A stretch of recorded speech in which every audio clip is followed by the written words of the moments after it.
Em nome de nosso Senhor Jesus Cristo. Amém. Aos 22 de janeiro, nos anos de 628, os santos Vicente e Anastácio, mártire. A Igreja comemora no dia de hoje a festa de dois grandes mártires. São Vicente, em cuja memória Santo Agostinho fez diversos sermões, nasceu em Saragossa, na Espanha, e recebeu do bispo Valério o diaconato. Valério, com dificuldade, falava, para que os diocesanos não faltasse a pregação da palavra divina, encarregou a Vicente da missão de pregar em seu lugar.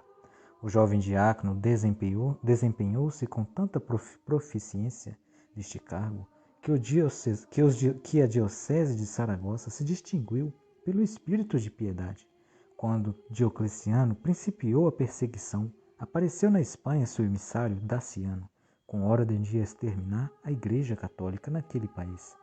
Valério e Vicente foram as primeiras vítimas. Valério foi mandado ao desterro e Vicente submetido a cruéis tormentos. Tão desumanos foram que assim opina Santo Agostinho. Para sofrê-las era preciso uma assistência divina especial. O mesmo Santo Padre elogia em Vicente uma paciência angélica, uma tranquilidade imperturbável e uma paz tão extraordinária que causou admiração e espanto até os próprios algozes. Daciano, ao ouvir isto, não pôde dominar a fúria que lhe manifestava no olhar faiscante e na voz trêmula. Ferro e fogo foram os instrumentos de que Diocleciano se serviu para martirizar o santo diácono, mas Deus não abandonou o seu servo. O cárcere do mártire encheu-se de grande luz e os anjos desceram cantando com Vicente o louvor de Deus. O próprio carcereiro, vendo este espetáculo, converteu-se ao cristianismo e recebeu o batismo. Os cristãos, a que antes era vedado entrar em comunicação com o diácono mártir, aproximaram-se-lhe, beijaram-lhe as feridas e embeberam panos em seu sangue, guardando-os como preciosas relíquias. Para que os cristãos nada pudessem fazer com o corpo do mártir, Daciano deu ordem que fosse lançado num pântano, mas um corvo defendeu-o contra as feras. Mandou então que o atirassem ao mar, mas o mar o despejou. Os cristãos tomaram o corpo e sepultaram-no numa capela perto de Valência. Mais tarde, as santas relíquias foram transportadas para a abadia de Castres e Languedoc, na França, ocasião em que observaram muitos milagres. Coroas, rei da Pérsia, tomou Jerusalém em 614 e nesta ocasião se apoderou do santo lenho e levou-o consigo. Deus serviu-se desta circunstância para operar a salvação de muitos persas. Um deles foi Anastácio, filho de um célebre feiticeiro.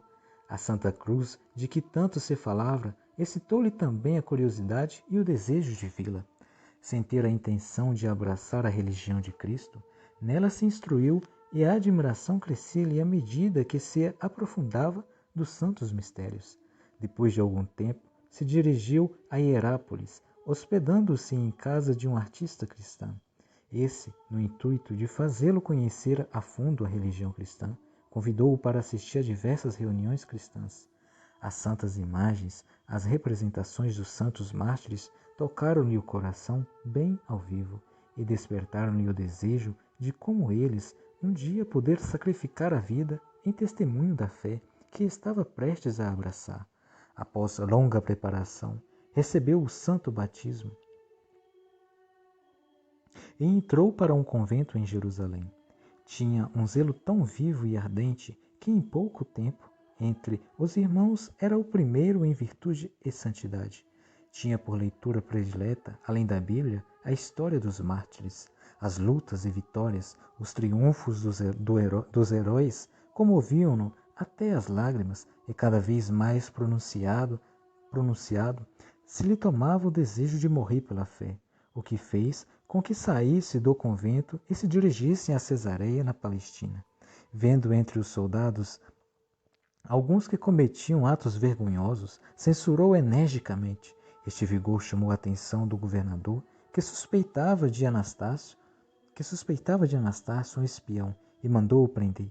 Perguntando pela religião que professava, Anastácio respondeu que tinha abandonado a magia para ser cristão. Não faltaram promessas e ameaças para fazê-lo renunciar à fé. Anastácio permaneceu firme. Seguiram-se então os maus tratos e verdadeiras torturas. Anastácio, porém, para tudo só tinha uma resposta: sou cristão, e como cristão quero viver e morrer. São Justino, seu abade, sabendo dos sofrimentos que o súdito sofria por amor de Cristo, mandou que a comunidade rezasse pelo pobre perseguido para que não lhe faltasse a graça divina. Destacou 2 monges que o deviam visitar e consolar. Da Palestina foi Anastácio, por ordem do imperador, transportado para a Pérsia. Lá o esperava o martírio tão almejado. Coroás, enviando primeiro todos os esforços para afastá-lo da religião cristã, ofereceu-lhe uma alta patente no exército, permitiu-lhe viver como simples monge, contando que só verbalmente negasse a fé cristã, embora de coração continuasse fiel discípulo de Cristo. Que mal poderia causar esta negação? Poderá haver nisto uma ofensa a Cristo, e se de coração com ele ficas unidos? Anastácio declarou que teria horror até à sombra da hipocrisia. De novo, lhe foram oferecidas colocações honrosas. A resposta de Anastácio foi a mesma. A pobreza do meu hábito, disse ao general, fala-te eloquentemente do desprezo que tenho pelas vaidades do mundo, honras e riquezas de um rei que hoje existe e amanhã será pó, não me tentam. Vendo assim frustradas as tentativas, o rei recorreu à tortura.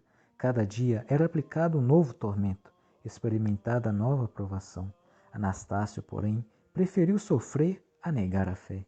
O dia 22 de janeiro de 628 trouxe-lhe afinal a salvação e a glória.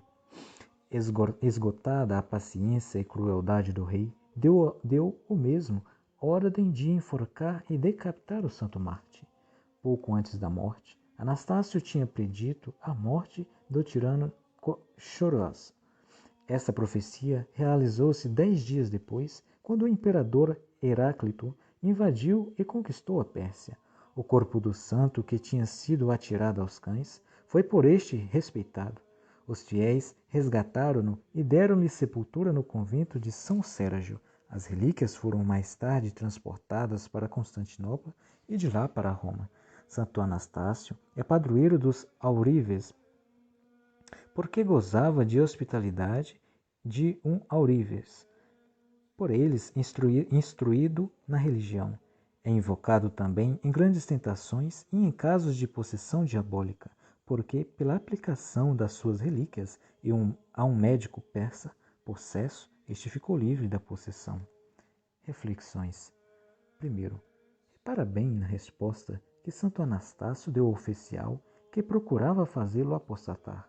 As honras e riquezas de um rei que é candidato à morte não me podem tentar.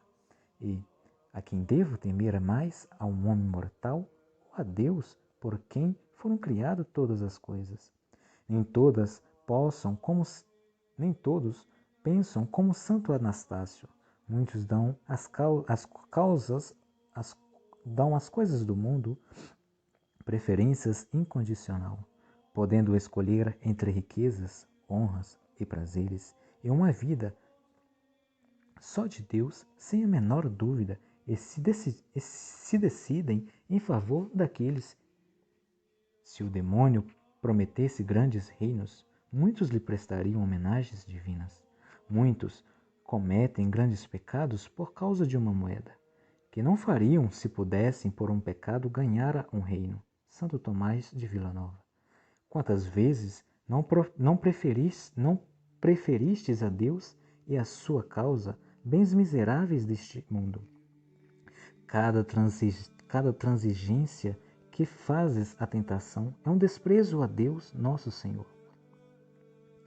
Que lucro teria agora Santo Anastácio se tivesse aceito as honras que lhe eram oferecidas? Que lucro teve Judas com os 30 dinheiros, que lhe pareciam valer mais que o próprio mestre? Que lucro terás das transigências de tantas nas transigências que tantas vezes fazes, quando a lei de Deus e tua consequência não te deixam em dúvida sobre o modo por que deves agir? Segundo, os santos Vicente e Anastácio morreram pela fé. Dores crudelíssimas tiveram por sorte, porque assim quiseram os tiranos. Estes receberam a paga e os heróis de Cristo, uma vez livres do sofrimento, gozam no céu a eterna recompensa. A lembrança desta verdade deve sustentar-te nas provações. Tudo passa, também a dor, o sofrimento. A recompensa será eterna. Tudo que o pecado prodigaliza, prazer, lucro e bem-estar, terá fim. O castigo, porém, que é o companheiro do pecado, não faltará e será eterno. Foi o que Santo Agostinho quis frisar quando, no panegírico a São Vicente, disse: teve fim a ira, a crudelidade de Daciano, como fim teve o martírio de São Vicente. O castigo de Daciano ficou ainda, perdura, como ficou a recompensa de Vicente. Santos, cuja memória é celebrada hoje. Em Novara, na Itália, o bispo Gaudêncio, contemporâneo e amigo de Santo Ambrósio, faleceu em 448. Deu graças.